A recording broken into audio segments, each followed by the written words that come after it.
จองของ14ชุมพามังกรต้องเป็นเมียนทุกคนเลยบ้านเฮาชนบทลาวมียังก็ต้องย่อให้แขกกินพี่น้องใจดีละลายคนเด้อพี่น้องแต่ข่อยมากเมื่อนี้ข่อยเห็นเจ้าเสียงเงาๆนิดนึงแม่นเลิกกับผู้บ่าวเมื่อคืนนี่บ่มีเลยยังโสดคือเก่าบ่าวเท่าก็เอาได้เนาะเอลี่บ่แล้วมามื่อนี้มาเยี่ยมมายามน้องก็ดีใจหลายได้เฮือนใหม่แล้วเนาะวันนี้เนาะขอบใจผู้ใหญ่ใจดีนี่เด้อขอบใจหลายๆเด้อขอบใจละลายเด้อผู้ใหญ่ใจดีผู้ใหญ่ใจดี จากพังไทยจากเมืองไทยที่ซอยน้องที่ซอยน้องซื้อจังกะสีให้ซื้อสังกะสี ตอนนี้น้องได้เฮือนใหม่แล้วเด้อยังน้องว่าหลายบอกใครเก่งพี่น้องเลยขอโทษขอไปนำเอฟซีหลายๆคนที่เข้ามาติดตามของชมเมื่อนี้พร้อมตากสิกาเพิ่งกับสารทุกคนเลยมายามน้องเมื่อนี้ก็เห็นเฮือนสานบ้านสองน้องก็งามลายทุกคนดีใจน้ำน้องลายถ้าพอได้เข้าชมคลิปนี้แล้วก็ฝากกดไลค์กดแชร์กดติดตามในเด้อพี่น้องฝากเป็นกำลังใจให้บอมตาเฮ็ดคลิปตอนต่อไปคลิปหน้าพบกันใหม่ขอกล่าวคำว่าบันส่วนบ๊ายบาย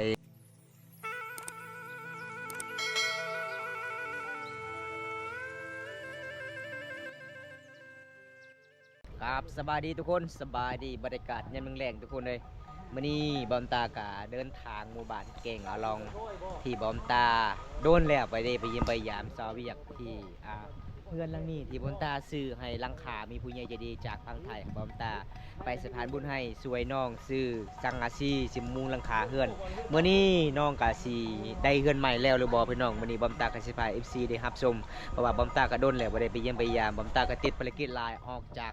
นอกหมู่บ้านหรือว่าหลายๆหมู่บ้านก็เลยบ่ได้ไปหาหมู่บ้านนอกก็คือบ้านนอกคือนอกจากบ้านทุกคนติดกับตามป่าพี่น้องก็เลยบอมตากับบ่ได้มาที่นี่พี่น้องส่วนหลายบอมตามาพุ่นล่ะพี่น้องเขตหมู่บ้านสาวบึพี่น้องจะได้ก็ไปติดตามมาชมกันล่ะพี่น้องไปเอาทุกคน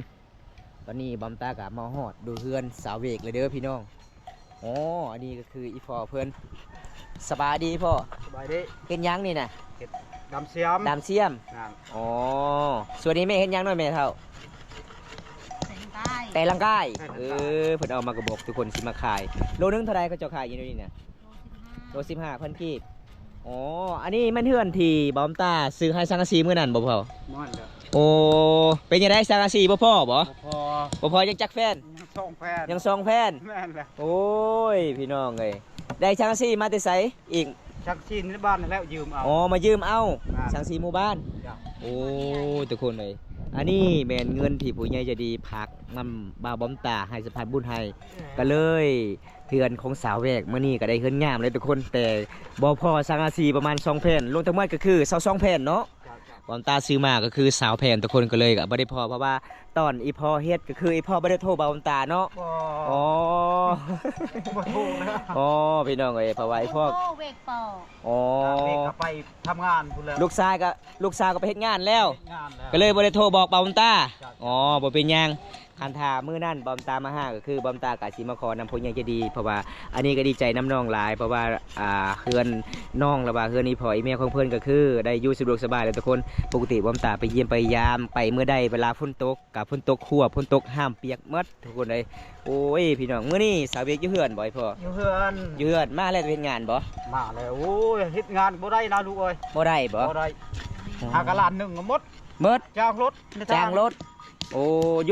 ยู่จักเดือนเฮ็ดงานเฮ็ดเดือนสั่ง5กะ10ปลายวันเขาทำงานหั่นอ๋อก็เลยกลับบ้านเนาะกลับบ้านโอ้ทุกคนสเวกอยู่เฮือนเนาะสเวกเนาะเฮือนเอาทุกคนจังได๋บอมตากะสิขอบใจหลายๆบอมตากะมาลงในแอนกับอีเมย์พ่อเพิ่นก็ไปเยี่ยมไปยามน้องคือเก่าอันนี้จะเป็นบ้านที่อีพ่อเฮ็ดใหม่ทุกคนหลังจากคืนครัวเก่าก็คืออยู่บ่ได้แล้วเห็นบ่พี่น้องงามอยู่เด้อทุกคนเด้มามื้อนี้ก็ดีใจน้ำน้องหลายๆพี่น้องปกติกะเฮือนสานบ้านซองน้องก็คือทางนี้ทุกคนนี่เห็นบ่เฮือนนี่อยู่บ่ได้เลยเด้อทุกคนอยู่บ่ได้แล้วเฮือนนี้พี่น้องอันนี้ก็คือเฮือนที่เก่าพี่น้องสังกะสีมันพังมันหัวแล้วอันนี้เป็นเฮือนใหม่เด้อพี่น้องมีผู้ใหญ่ใจดีจากทางไทยบอมตาไปสะพานบุญให้แล้วก็มาทำบุญร่วมกันบอมตาก็ดีใจน้ำน้องหลายพี่น้องอันนี้ก็เป็นบันไดขึ้นศาลเขตชนบทชุมพรบรูมังกรคือแบบนี้เด้อพี่น้องอันนี้ก็คือน้ำที่กระเจ้าตักน้ำกินเลยกระเจ้าต้องมาแส่แบบนี้เลยทุกคนเห็นบ่แส่ให้มันเย็นอันนี้คือน้ำใสส่วนอยู่ในขวดก็คือน้ำกินน้ำสางในหมู่บ้านเขาเจ้ามาเอาทุกคนหมู่บ้านแกงลองคือจะไปเอาน้ำพูนทางโน้นพี่น้องน้ำสางเขาเจ้าตักกินพี่น้อง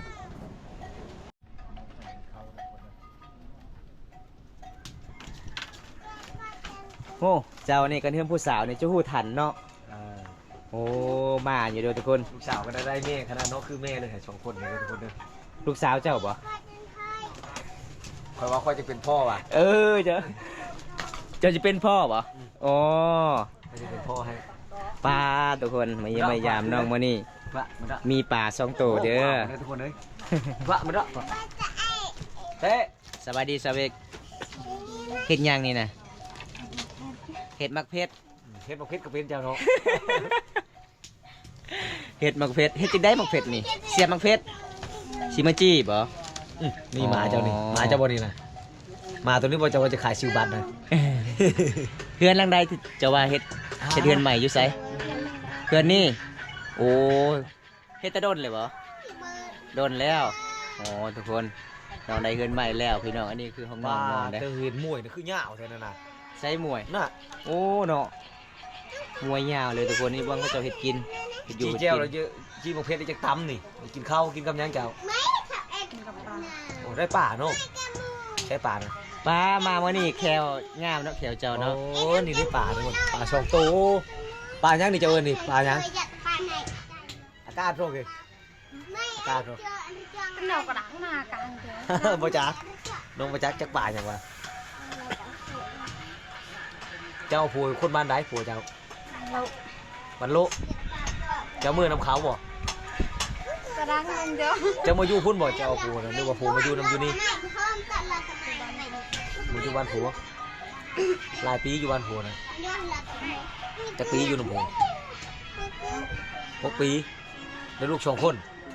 ลูกเนาะธรรมดามัน6 คนจังได้กำไร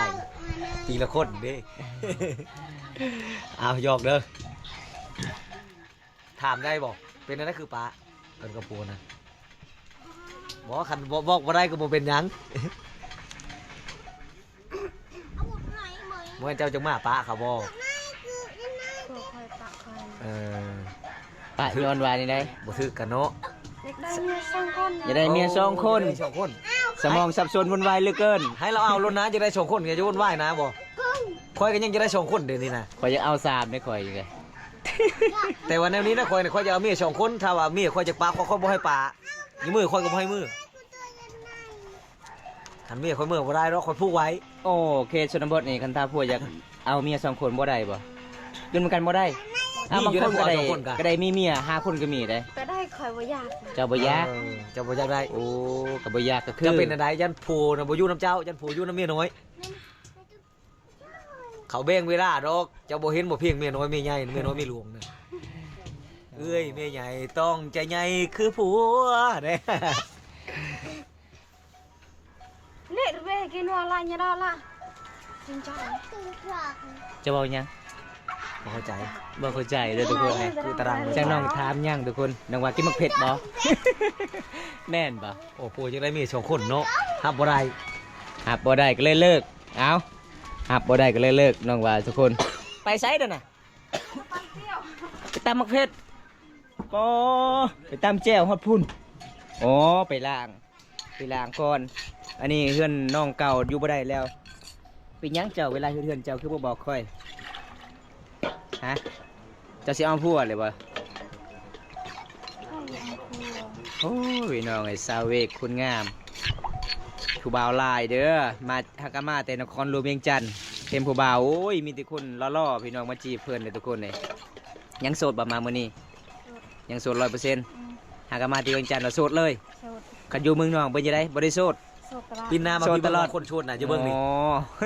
โอ้ยบ่โชดมีผู้บ่าวมาแต่พุ่นแล้ว แม่นแขวก็งามเด้บ่แม่นธรรมดาได้แขวนี่น้ำไม้ก็กัดอย่างเดียวเลยกิน จะคนเจ้าได้ผู้บ่าวไปเวียงนะไปพุ่นเจ้าได้ผู้บ่าวจะคนคอยได้ยินแล้วเขาเว้า บ่มี ไปผู้บ่าวจนญาติกันเขาว่าเจ้าคนงามไผก็มาก น่าไปมา ไผนั่นน่ะ ต้อง ไผนั่นน่ะน้องเจ้าบ่ อืม น้องเจ้าได้ลูกแล้ว พี่น้องก็คือเวลาเกิดลูก น้องๆอย่าเข้าตามมักเพชร เฮ็ดเรือต่างหากเด้อคน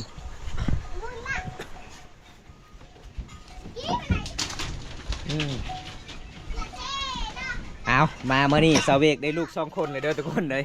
มาสุดกว้างบ่ได้เห็นลูก อันนี้ลูกชายเพิ่นลูกสาวเพิ่นได้ลูก2 คน ลูก2 คนแม่บุญเขาห้องคอยกับพ่อบุญคือกัน ถ้ามีคนมักเจ้าตัวนี้เจ้าสิเอาบ่ขะดองเท่าใดเจ้าสิเอานะ วันสาลา สาวล้านอีกโอ้ตอนนั้น15 ล้าน โอ้จะได้หลายกว่าเก่า ตอนนี้สาวล้านนี่เดี๋ยวขึ้นนี่เดี๋ยวทุกคนนี่เพราะว่าย้อนน้องมาแต่งแขวหันงามเลยเด้ บอกกับปกติแหละธรรมดามันก็ไปเอาชาวเวียกคือว่าได้กำไรและได้ลูก2 คน แม่ เอาลูกเป็นกำไรเด้ครับว่า ได้เคย เป็นบ่ชาว เล เวีย ย กเนาะได้ลูกนี่คือว่าได้กำไรแล้วกำไรแล้วใครเป็นผัวเจ้านี่ถือว่าเขาได้กำไรเลย เขาบ่ต้องเฮงงานอย่างเลยนะเขาได้ลูกละล้าเลย ชากเจ้าคือต่ำได้ทองช่องทางเลย เบิ่งทุกคนเวลาจับสัตว์ถนัดได้สาวลาวเลยทุกคน จักกับเจ้าตีเอาชากนี่ตีหัวผัวแล้วผัวเจ้าจะป้าเจ้า เดี๋ยวจะว่าผัวยังได้เมียช่อง ปกตินี่เขาห้ามได้ผัวยังได้เมีย2 คนได้มีหลายคนนะเขาเอาเมีย2 คนมาอยู่นำกันเลย แต่เจ้าหนุ่มบ่ได้เนาะยันผัวอยู่น้ำเมียน้อยหลาย เจ้าก็บอกเจ้าก็แต่งตาตาล่างข้างนี้อยู่น้ำควาย2 คืนไปอยู่น้ำเมียน้อยคืนนึงเจ้าก็ให้เจ้าอยู่น้ำเจ้าหลายกว่าเจ้าต้องบอกแบบนั้นต่ำแล้วพลาดจะโคกหันตีตกเนาะบอกเคยเนาะบางคนเคยเคาะใช่ไหมได้ว้า อีกยัง บอกไม่ต้องชา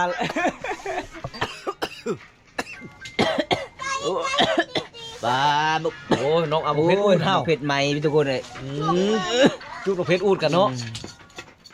แบบนี้บอกขันผู้ว่ามาลินเจ้าต้องเอาเพชรอูดเนี่ยนะบอก ลองเบิ้ง ส่วนลายเกียร์ส่วนบดเวลาตำมังเพชรก็คือต้องจีก่อนเนาะ เจ้าเนี่ยได้มั้ย เป็นอะไรก็ เจาะเงียไปว่าจังได้เจาะเงีย แต่ดังดัง เจาะเงียเจาะเงียบ่ อย่าเฮ็ดหยังเจ้าอย่าเฮ็ดหยังไว้จะดิ อ๋อ เดี๋ยว เขา เขา จะ ให้ ย่อ เขากิน ข้าวให้เขากิน เอามาเป็ดดอกกระตุกพอพี่เจ้าเตี้ยพอ ใจดีเลยทุกคน คอยหากะมาหาเจ้านี่เลยเจ้าจะย่อเข้าเลยบ่แม่นจะมักคอยบ่ เรียลีนัว ชาวเวกบ่แม่นจะมักคอยบ่คอยหาก็ขึ้นมานี่เจ้าจะย่อเข้าให้กินเลยกันทุกคนเลยอันนี้คือประเพณีของ ชนบท ชนบทเคลเขตชนเผ่ามังกรทุกคน ครั้งแรกเลยบ่เป็นสาวเวกงามบ่ ครั้งแรกมาหานี่ก็ย่อเข้าเลยได้ ทางงามทางใจดีเนาะคากรถนำประเด็กจ้ะเนาะนำสางเลยเพิ่นใส่เด้อทุกคน มีย่อเข้าให้เฮากินเด้อทุกคนเด้อนี่เด้อเอาขึ้นว่าเราจะกินข้าวได้ก็บ่ฮู้ถามเราไอ้เฮ็ดหยังเราว่าจะตำแจ่วขึ้นไว้เราจะตำจะดีพอตำแล้วเราว่าจะย่อเฮาไอ้กินเลยได้ไอ้กินแล้วเขาน่ะไอ้กินแล้วเขาน่ะพอน่ะกินแล้วบ่ใช่บ่ย่อก็อยากกินแล้วจ้านำ อยากกิน บ่กินขันจะต้มไก่ค่อยกิน บ่ยอกได้กินแล้ว แล้วหายังหาเส้น นี่เด้ทุกคน หาเส้นหมูป่าบ่ อาหารน้องชีย่อเฮาน่ะปลานี่แต่ว่าเฮากินข้าวแล้วเรียบร้อยแล้วพ่อกินแล้ว โอ้ นี่อะไรได้ ป่ามีอาหารนะทุกคนเลยหมูป่าบ่ ธร เนาะ รมดาคนงามนี่ หมูป่าหมูยัง พอให้ใครเอามาแต่บันตะยงนะ เขาเห็นยังเขากินงะโอ้เบิ่งทุกคนน้องได้ชินหลายๆเลยทุกคนเลย กินงะนะจ้าอ่าน เอา จ้า แสดงว่าเขามาเมื่อนี้วาสนาบุญเลยเด้ได้อาหารแซ่บเกสรบดนี่เวลาเขากินงะนี่ต้องแบบนี้ทุกคน โอ้ อาบุญจิตแค่วันละ จะสิกินดิบบ่ สิปีกเนาะ ปะเซ็งจับแหลม โอ้ใจดีพี่น้องไอ้สาวลาวเขตชนบทนี่เวลาเขตมาเยี่ยมมายามน้องกสิยอพาเขาวให้กินนะทุกคนเลย แบบเราเดี๋ยวเจ๊ ตะไคร่นี่คือคุดขี้ดินขึ้นมาใส่พางนี่เลยเนาะอันตรายต่อการเกิดนักขี้ไฟขนาดเลยทุกคนเลยจันเวลาอันนั้นมันจะกิ้งลงมานี่มันจะกิ้งลงมาตามนี้กระตกขึ้นมาใช่นี่ก็มัน เป็นยังไงซาเวกหลังจากได้เฮือนใหม่เลยเป็นยังไงดีใจบ่ดีใจเนาะเฮือนเก่ากันทั้งหนาวทั้งหัว เวลาฝนตกก็อยู่บ่ได้เนาะอ๋อน้องมื้อนี้ได้เฮือนใหม่เลยทุกคนว่า นี่บอกว่ามาลมแต่แรก จะนอนอยู่นี่บ่กลางคืนบ่จะนอนอยู่นี่บ่กลางคืนบ่ เขายานเจ้าเขาเห็นแล้ว เจ้ามีอาวุธช่องอันคุณอยู่ผาบ่เขาเห็นคุณมีดเจ้าเล็บอยู่ผามีดแหลมข้างเลยนะให้บุยานคอยกันยังยานเจ้าเล่นเลยนี่ มันสิสุกบ่ทุกคนเบิ่งน้องก็สิปิ้งซีนให้กินอีกทาง ทั้งงามทั้งใจดีสาวลาวเผาหมู่บ้านแกงอะลองเผามังกรเด้อทุกคนงามอ่องล่องถ้าพอได้จีบแล้วติดเลิกบ่ได้พี่น้อง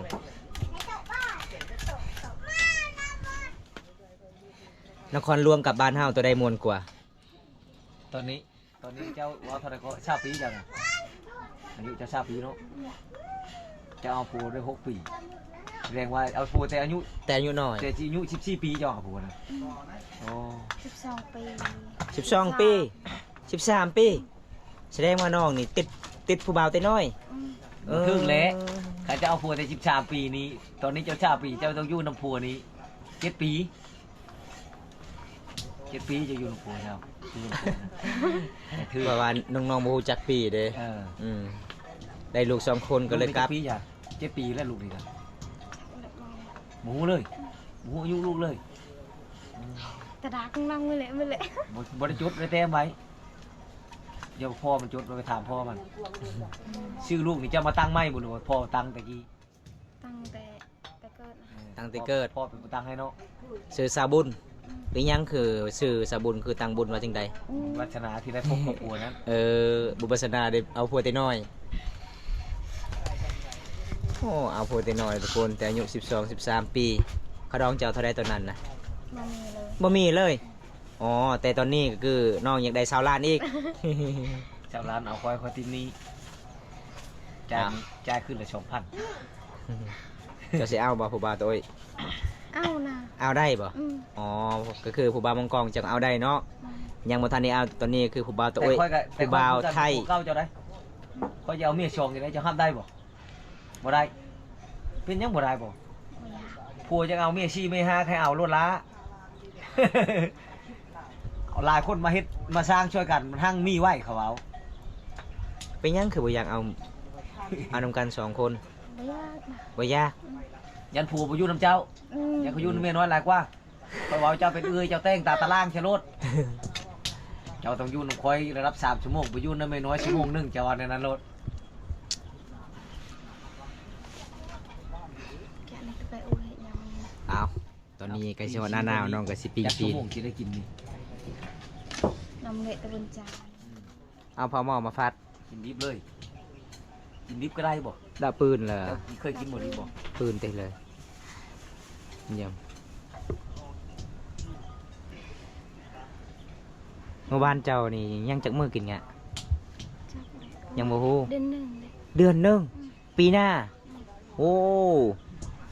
ยังโดนเตะทุกคนเลยตอนนี้เดือนยังตอนนี้นะ เดือน11 เดือน11เฉพาะเจ้ากลับไว้แต่นครหลวงเวียงจันทน์เนาะเป็นหยังเจ้าคือกลับไว้แต่นครหลวงเวียงจันทน์ผู้บ่าวญาติบ่ ก็นะ ได้เงินจากร้านไปเฮ็ดงานอยู่พุ่น วันหนึง ล้านหนึงพอดีกลับมาฮอดเฮือนยังเหลือเท่าไหร่ มาใช้ 5 เซนโอ้ จ้างรถ500,000 จากรถ5 เซนอ๋อ ม่วนเนาะ แสดงว่าอันนี้คือไปเที่ยวซื่อๆเนาะอย่าเบิ่งตัวเมืองใหญ่ทุกคนขนาดบอมตากับบ่เคยเห็นนครหลวงเวียงจันทน์ได้เคยเห็นแต่สวรรณเขตทุกคนเลยเพราะว่าน้องก็หนังสือก็บ่ฮู้ไปฮอดนครหลวงเวียงจันทน์ไปเฮ็ดงานจักเดือนน้อง ครึ่งเดือน ครึ่งเดือนก็คือ15 มื้อโอ้ ไปพอได้ผู้บ่าวชื่อนะไปเบิ่งผู้บ่าวมันอยู่ในเขตแล้วนะผู้บ่าวมัดไว้ อืม เอ้าแม่นแน่น่ะเบิ่งละ4เบิ่งละ5โอ้จะได้ผู้บ่าวจะเป็นชิปเจ้าคือจะได้หลายแท้บัดผัวจะเอาเมียช้องบ่ให้บัดเจ้าบอกเอาผู้บ่าวหลายคนพร้อมกัน บ่มีกูว่า นี่นะไผมันจะใส่อยู่ในเขตกันนะ บ่าวแก้ว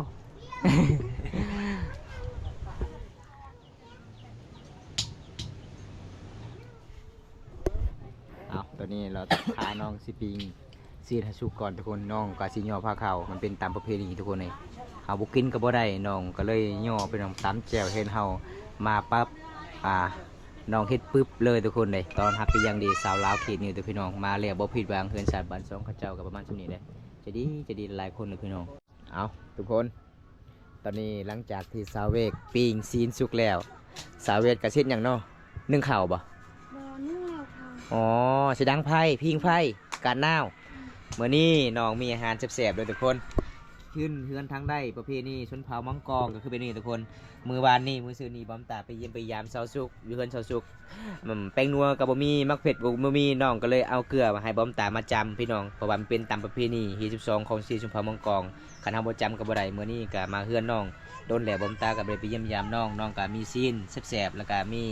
แจ่วมดคำสีเว้าทุกคนFC เดี๋ยวกินข้าวกินน้ำ กินข้าวด้วยกันเด้อ อาหารอย่างน้อ อาหารหมู อาหารหมูข่อยบ่ เอาอาหารหมูมาให้กินเดี๋ยวเอาอาหารหมูมาให้กินมีแต่ห้ำตัวนั้นเลย น้องก็ว่าลาบ่ค่อยเก่งปานใดมันเป็นตามประเพณีเฮาต้องจำแบบนี้ทุกคนนี่เอาเป็นประเพณีบ้านเฮาต้องเฮาบ่กินก็ต้องจำแบบนี้ทุกคนนี่ กินก่อนนะ เอา กินได้บ่ ดีๆไม่แห้ง กินได้ นะมัน ดีๆ ด้วยทุกคนต้องแบบนี้พี่น้องกามันก็กินได้แล้วพี่น้องเอาบอกเจ้าป่าเจ้าเขาเวลาเฮาไปยิงไปยามปลอดภัยพี่น้องเอ้ยเอาไว้เลยน้องเอาพี่น้องหลังจากบำตากันมาจำมันเป็นตามประเพณีที่12ของ14ชุมพรมังกรต้องแบบนี้ทุกคนเลยบ้านเฮาชนบทลาวมีหยังก็ต้องย่อให้แขกกินพี่น้องใจดีหลายๆคนเด้อพี่น้องเวลาเขาเจ้าเฮ็ดกินคือแบบนี้เลยอันนี้พี่น้องเวลาเขาเจ้าก็สิมาตากข้าวก็คือจุดนี้การสิฮอดหน้าหนาวการสิฮอดยามพ้นก็คือมาตากจุดนี้พี่น้องแล้วก็ดังไฟอยู่ทางลุมพี่น้องมันเป็นตามประเพณีชุมพรมังกรเป็นยังไงซาเบกไอมามื้อนี้เจ้าก็สิให้นิดนึงอกหักบ่บ่ได้อกหักอ๋อมื้อนี้ขอขอบใจหลายเด้อที่ยอพาข้าวเสื้อไอกินพี่น้องเด้อแต่ข่อยมามื้อนี้ข่อยเห็นเจ้าสีเงาๆนิดนึง แล้วแม่นเลิกกับผู้บ่าวเมื่อคืนนี่บ่มีเลยยังโสดคือเก่าบ่าวเท่าก็เอาได้เนาะ เอหลี่บ่ โอ้แล้วมา อ๋อเอาทุกคนมื้อนี้มาเยี่ยมมายามน้องก็ดีใจหลายได้เฮือนใหม่แล้วเนาะวันนี้เนาะขอขอบใจผู้ใหญ่ใจดีนี่เด้อ ขอบ ที่ ใจเด้อ นบไหม ขอขอบใจผู้ใหญ่ใจดีก่อนอาสิกลับขอบใจหลายๆเด้อ ขอบใจละลายเด้อ ผู้ใหญ่ใจดี คุณยายใจดี จากพังไทย จากเมืองไทย ที่ซอยน้อง ที่ซอยน้อง ซื้อจังกะสีให้ ซื้อสังกะสี ตอนนี้น้องได้เฮือนใหม่แล้วเด้อ อืม ยังน้องว่าหลายบอกใครเก่งพี่น้องเลยขอโทษขอไปนำFCหลายๆคนที่เข้ามาติดตามของชมมื้อนี้พร้อมตากสิกาเพิ่งกับสารแล้วทุกคนเลยมาเยี่ยมมายามน้องมื้อนี้ก็เห็นเฮือนซานบ้าน2น้องก็งามหลายทุกคนดีใจน้ำน้องหลายถ้าบ่ได้เฮาชมคลิปนี้แล้วก็ฝากกดไลค์กดแชร์กดติดตามหน่อยเด้อพี่น้องฝากเป็นกำลังใจให้บอมตาเฮ็ดคลิปตอนต่อไปคลิปหน้าพบกันใหม่ขอกล่าวคำว่าบันส่วนบ๊ายบายเอาทุกคนหลังจากบอมตากะมาลินมาแอนในเฮือนสาวแบกบอมตากสิกาเพิ่งกับสารทุกคนมื้อนี้บอมตากะขอขอบคุณหลายๆผู้ใหญ่ใจดีจากพังไทยให้บอมตามาซอยน้องก็คือน้องก็ได้เฮือนงามแล้วทุกคนนี่เห็นบ่เฮือนงามแล้วพี่น้องน้องก็สิได้นอนสะดวกสบายแล้วทุกคนบอมตาก็ดีใจนำน้องหลายๆและการพิเศษสุดๆก็คือขอขอบคุณทุกๆกำลังใจที่เขามาติดตามรับชมมื้อนี้แล้วก็ขอขอบคุณผู้ใหญ่ใจดีจากพังไทยอีกเทื่อนึงทุกคนได้บอมตาก็สิปิดไว้ชิมนี้ก่อนคลิปนี้คลิปหน้าก็มาพบมาพอกันใหม่พี่น้องขอกล่าวคำว่าสวัสดีครับผมบ๊ายบาย